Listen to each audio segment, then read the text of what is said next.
আমাদের দাবি এই উত্তরার যে সুন্দর ফ্যাসিলিটি আমাদের রেললাইনের পূর্ব পাশে 50 নং ওয়ার্ডে আমাদের কোনো ফ্যাসিলিটি নেই। রাস্তাঘাট, কোনো লাইটের ব্যবস্থা, রাস্তাঘাট অনেক ভাঙচুর, এত খারাপ যে একটা রুগী অ্যাম্বুলেন্স নিয়ে যাবে অনেক কঠিন দুরবস্থা।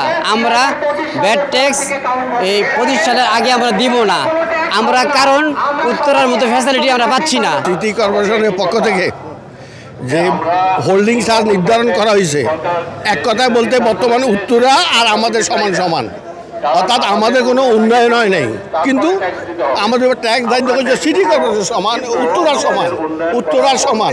এই জন্য আমরা এই অবৈধ হোল্ডিং ট্যাক্স দেব না। আরও ধার্য করছে 7 বছরের বকেয়া দিতে হবে। আমরা বকেয়া দেবো কেন? আমাদের টাকা পয়সা, রাস্তাঘাট, ড্রেন আমরা করছি, এখনও যাই দেখেন আমাদেরই করা, আমাদের পয়সা, আমাদের বলতে আমাদের বাড়িওয়ালাদের টাকায়, তাহলে আমরা কেন টাকা দেবো, ট্যাক্স দেবো? আমরা 25 সাল থেকে ট্যাক্স দিব, ওনারা ধরছে সিটি কর্পোরেশন 18 সাল থেকে ট্যাক্স ধরছে, আমরা 18 সাল থেকে ট্যাক্স দিব না, কারণ আমরা কোনো সুযোগ সুবিধা পাচ্ছি না। 2025 সাল পর্যন্ত আমরা কোনো ইউনিয়ন ট্যাক্স দিব না, কারণ আমাদের এলাকায় কোনো রোড ঘাট, পানির কোনো কিছু উন্নয়ন হয় নাই, তার জন্য আমরা এই ট্যাক্সটা দিব না। আমাদের এই ট্যাক্স মওকুফ চাই। আমরা নাগরিক সুবিধা কোনো পাই না। নাগরিক সুবিধা না পাওয়ার পর সত্ত্বেও গত 7 বছর থেকে কেন আমাদের উপর হোল্ডিং ট্যাক্স আদায় করা হবে, সেই জন্য সেই প্রতিবাদ আমরা জানানোর জন্য আজকে আসছি। আমাদের নাগরিক সুবিধা দিবে, তারপরে আমরা হোল্ডিং ট্যাক্স দেওয়ার জন্য চিন্তা করব।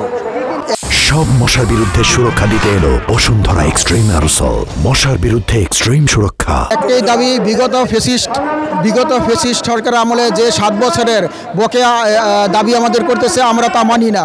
আমাদের কোনো উন্নয়ন নাই, আমাদের কোনো রাস্তাঘাট নাই, আমাদের কোনো বিদ্যুতের কোনো পুলও নাই আমাদের এই এলাকার ভিতরে। আমাদের 50 নম্বর ওয়ার্ড তথা আমাদের এই 18 আসনের নতুন ওয়ার্ডগুলো নিয়ে যেভাবে উন্নয়ন হওয়ার কথা ছিল সেটা সরকার করে নাই।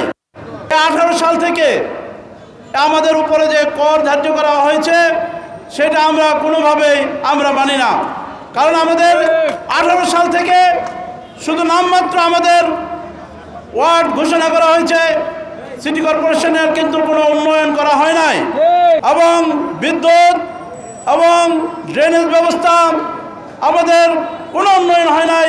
আমাদের যে এই 50 নম্বর ওয়ার্ড তথা নতুন ওয়ার্ডগুলো যে জরাজীর্ণ অবস্থা, 25 সাল থেকে আমাদেরকে এই কর ধার্য করতে হবে, আন্দোলনে যাব এবং আমাদের সর্বস্তরের লোকজন নিয়ে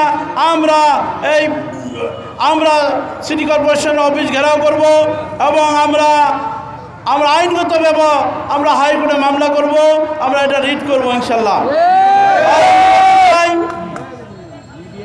যে আমাদের এলাকার আপনাদের প্রিন্ট মিডিয়া ভাইদেরকে বলছি, আপনারা একটু দেখেন, আপনারা একটু খোঁজখবর নেন, দেখতে পারবেন যে আমাদের এলাকার কোনো রাস্তাঘাট হয় নাই, আমাদের কোনো সোয়ারেজ লাইন নাই, আমাদের কোনো বিদ্যুতের ল্যাম্পপোস্ট নাই, আমাদের কোনো এলাকায় কোনো ঝাড়ুদার, আমাদের ময়লা নিষ্কাশন কোনো ব্যবস্থাই সিটি কর্পোরেশন আমাদের এই সুযোগ সুবিধাগুলো রাখে নাই।